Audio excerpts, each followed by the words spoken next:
just four friends: me, Ryan, Alex, Sarah, and Emily. That night, we were supposed to head to a cafe after college, but on the way, we stumbled across something strange: an old, abandoned circus. "Guys," Alex said, "forget the cafe. Let's check this out. I've never seen a circus in my life." Sarah laughed nervously. "You're crazy. This place looks ancient." Emily whispered, "I heard this circus is more than 100 years old, and they shut it down after a clown's mysterious death." That sent a chill through me. But Alex smirked. "What's the worst that could happen? Come on, let's see a show." So we did. We bought tickets and walked inside. At first, everything felt normal.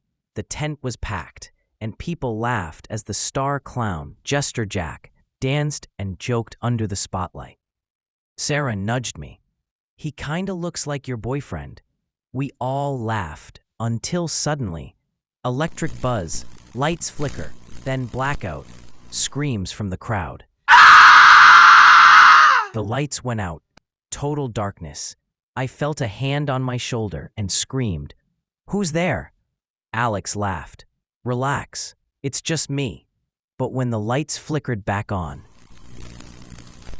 everything had changed. The crowd was gone. Every single seat was empty, except for us, four friends, alone, and Jester Jack. He was still on stage, but his face wasn't painted anymore. His skin was pale as a corpse, his eyes glowing red. In a low, raspy voice, he said, "Now, the real show begins." I froze. "This isn't funny. Where did everyone go?" But Alex shook his head. No, this isn't a trick. They were just here." The lights cut again. I felt a cold breath on my neck. My flashlight beam shook as I turned, and there he was, inches from my face, his rotten smile stretching wider than humanly possible. Before I could scream, the world around us twisted. The circus tent vanished.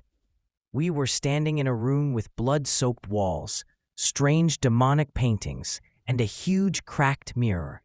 Our reflections stared back at us, except our eyes were glowing red, like his. Jester Jack's voice filled the room. "Welcome to my circus. You are my new guests." We begged him to let us go, but he only laughed. "There's no leaving. You will play my game, or you will join my collection." He pointed to a heavy iron door. "Escape through this door, and maybe you'll live. Fail, and you'll belong to me forever." We had no choice. We opened it. A blinding light pulled us inside. When our vision cleared, we were standing in a graveyard. Except there were no graves, only rotting bodies scattered across the ground, twitching, gasping, still alive somehow. Sarah screamed. Emily covered her mouth. Jack's voice echoed again. "This is my circus of the dead. You'll die here, just like the others." "Alex, help me," I screamed. Alex grabbed my arm, pulling against the monstrous strength, but the hand dragged me closer. Sarah cried out in pain as something invisible stung her leg, like 1,000 scorpions biting at once. She collapsed, and one of the half-dead corpses wrapped itself around her, pulling her down. "Emily, Alex, help me," she shrieked. But in the chaos, the hand yanked me into the darkness. My scream was the last thing they heard before I disappeared. Emily and Alex tried to fight the corpse dragging Sarah away, but it was too strong. Emily screamed as another corpse latched onto her ankle. She fell, clawing at Alex's hand. "Alex, save me!" He swung a rusted iron rod at the corpse, black blood spraying. The creature shrieked, but it was too late. Emily's body went limp, swallowed by the writhing dead. Jack's laughter shook the ground. "One by one, you'll all be mine." Alex and Sarah ran, not knowing where. The graveyard melted away, and suddenly They were in a dark, ruined apartment building. An elevator door slid open by itself. Inside, Jester Jack waited, smiling. "Next level," he whispered. "Room 13. The elevator carried them up. When the doors opened, they stepped into a dusty, ancient room. The door slammed shut behind them. On the table lay a notebook. Sarah picked it up, trembling. Inside were drawings of clowns, rituals, and blood. One page revealed the truth. Jack hadn't died in an accident. The circus owners murdered him in room 13 and staged it as a suicide to save their failing business. Sarah gasped. "Alex, they killed him. That's why he haunts this place." Jack's voice slithered through the air. "You know my story now, but that won't save you." He appeared in the corner, holding a knife, eyes burning. "If people like you had come to see me while I was alive, I'd never have died. Now you'll die for me." Alex grabbed Sarah's hand. "Run!" But the door wouldn't open. Jack lunged, his knife gleaming under the flickering light. Their screams filled the room until silence swallowed everything. Now their souls are part of his circus, and Jester Jack is still waiting for his next audience.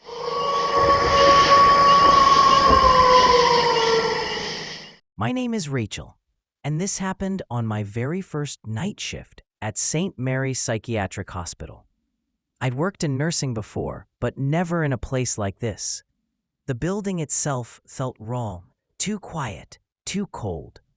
The kind of place where shadows stay longer than they should, and the silence feels alive. It was just past 10 p.m. when I started my rounds.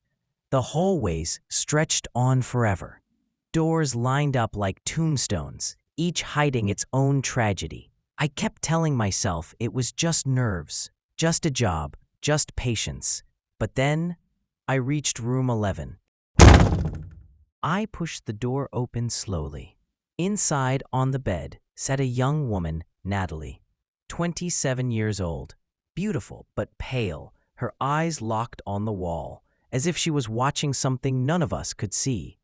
She whispered to herself, words too faint for me to understand. Something inside me froze. My feet, they didn't want to move forward. It was like the air itself was warning me to stay out. But duty is duty. I took a step inside. And that's when she started laughing. Not a soft laugh, but sharp, broken, and echoing. She didn't even turn her body, just her head. Slowly, too far, too wrong, until her face twisted toward me at an angle no human neck should ever bend. I swear to you, my blood turned to ice. I slammed the door shut, my hands shaking so badly I could barely grip the handle, and I ran down the hall, calling out, "Susan." At the reception desk, Nurse Susan looked up from the phone, calm as ever. "Rachel, what happened? You look like you've seen a ghost." Breathless, I told her what I'd seen. She just sighed. That was Natalie's mother on the phone. She calls every night, poor woman. Natalie was admitted a few months ago. I asked Susan what had happened to her, why she was like this. Susan's face darkened. She used to be normal, brilliant even, but she fell for a man named Jason, obsessed with him. Or maybe it was the other way around. Some say she lost her mind when he died. Others believe something darker followed her here. Her words sent a chill through me. I wanted to ask more, but before I could, the entire hospital went black. I fumbled for my phone, turned on the flashlight, the beam cutting through dust and shadows. "Susan," I called out. No answer. I found a note on the desk in her handwriting. "Rachel, emergency called me away. Back in an hour." My stomach dropped. I was alone. Completely alone. or so I thought. That's when I saw it, at the far end of the corridor, a figure standing just beyond the reach of my light. A tall man, maybe mid-20s, with dark hair and a smile that didn't belong on a living face. Jason. I don't know why, but I knew his name before he even spoke. He stepped closer, his voice low, almost playful. You're new here, pretty, just like Natalie. I stumbled back, my flashlight shaking. You're not real, I whispered. He laughed again, a jagged, broken sound. Beautiful things belong to me. And then, as the light flickered, I saw his eyes, empty, hollow, staring right through me. The hall twisted in darkness, whispers circling me, Natalie's laughter blending with Jason's voice. My knees nearly gave out. I could feel him behind me, breathing against my neck, though no one was there. I ran. I didn't care where, just away.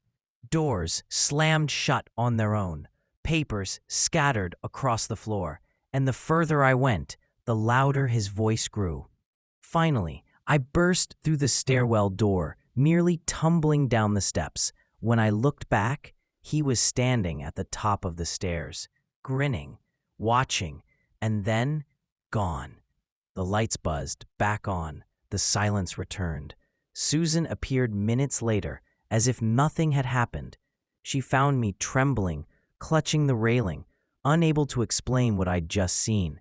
She told me it wasn't unusual for new nurses to feel uneasy their first night, but I know what I saw. Natalie wasn't just whispering to herself in that room.